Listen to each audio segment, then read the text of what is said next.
1% of the total world population has schizophrenia. Most people think of schizophrenia as a rare mental disorder, but every 1 out of 100 people experience how it alters the daily life of people that were once able to go about their days normally. Schizophrenia is defined as a disorder that's characterized by trouble with speech and behavior, lack of touch with reality, and withdrawal of participation in daily activities. Psychiatrists have been trying to find the exact cause of schizophrenia for decades because they are desperately trying to find a cure for this terrible disorder that alters the daily lives of schizophrenics drastically. New data extracted from numerous experiments and surveys show that a large percentage of first episode schizophrenics experimented with drugs heavily in their adolescent years. There is an ongoing debate on how schizophrenics should be treated. Most psychiatric facilities are not a place that makes schizophrenics comfortable. The treatment of them in hospitals and in society must change. Since there is little information on the root causes of schizophrenia, research must continue so medications and therapy techniques can improve.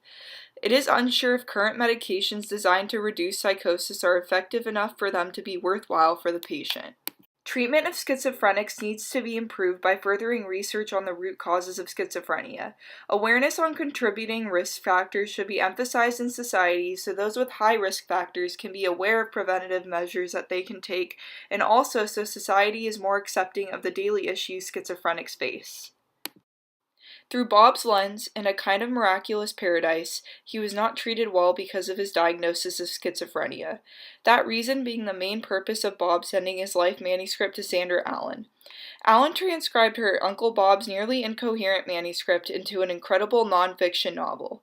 The book discusses his struggles as a schizophrenic societally, and also how his friends and family's point of view on his mental health changed after heavy drug use in his adolescence.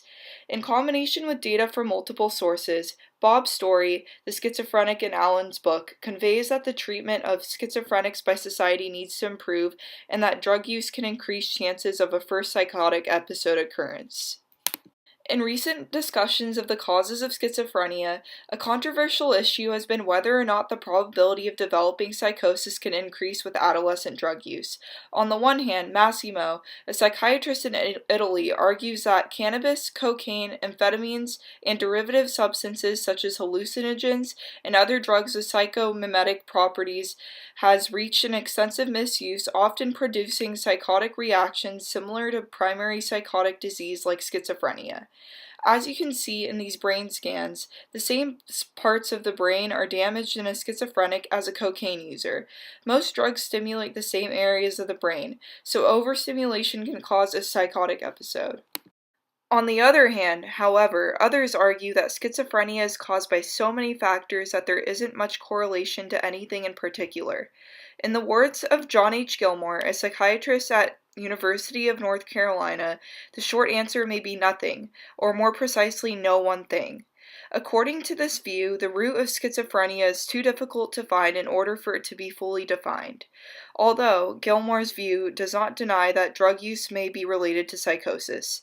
He emphasizes that they are not the only cause. A great preventative measure for those who know they have close schizophrenic relatives is deterring from drug use in adolescence so they don't increase their already high risk of developing the disorder. My own view is that adolescent drug abuse and even drug abuse later in life can contribute to the likelihood of becoming schizophrenic. Though I concede that drug abuse is certainly not the only cause, I still maintain that drug abuse is a major contributing factor. For example, Lee and Kwan's psychosis research in Asia confirms that cannabis use statistically increases the risk of having a first psychotic episode. Although some might object that this evidence is inaccurate or a coincidence, I would reply that the data is well presented and there is even additional data from parts of the world around Asia. This is an issue of importance because it will further the general public and psychiatrists' understanding of the causes of schizophrenia. By bestowing this knowledge, those that have a family history of schizophrenia will know what they can do to prevent becoming schizophrenic.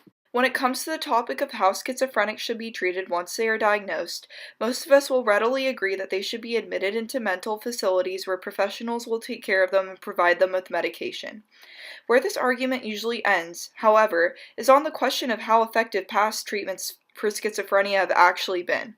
According to Andro and Maritz's editorial, the results of their meta-analysis indicate that CBT, also known as cognitive behavioral therapy, has a long-lasting positive effect on delusions compared to standard care, but that this effect might be significantly reduced when CBT is compared to other active psychological treatments. Whereas some are convinced that existing treatments have benefited schizophrenics, others maintain that newer treatments should replace the previous inhumane and ineffective ones. In her book, A Kind of Miraculous Paradise, Allen maintains that Bob's experience with psychiatric meds was frightening and not worth the risks that came with the medication.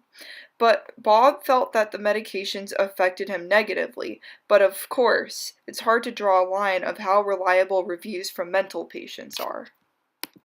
In conclusion, the causes of schizophrenia are still very undefined, although drug use is one of the main factors.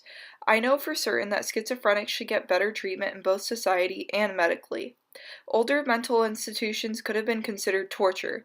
Patients were fed medications without consent and kept in subpar conditions. Cognitive behavioral therapy doesn't have the innumerable amount of side effects that psychiatric meds have, making it much better than traditional treatment. I maintain that continuing to research the root causes of schizophrenia will result in the development of better treatments for both the patient's mental and physical well-being.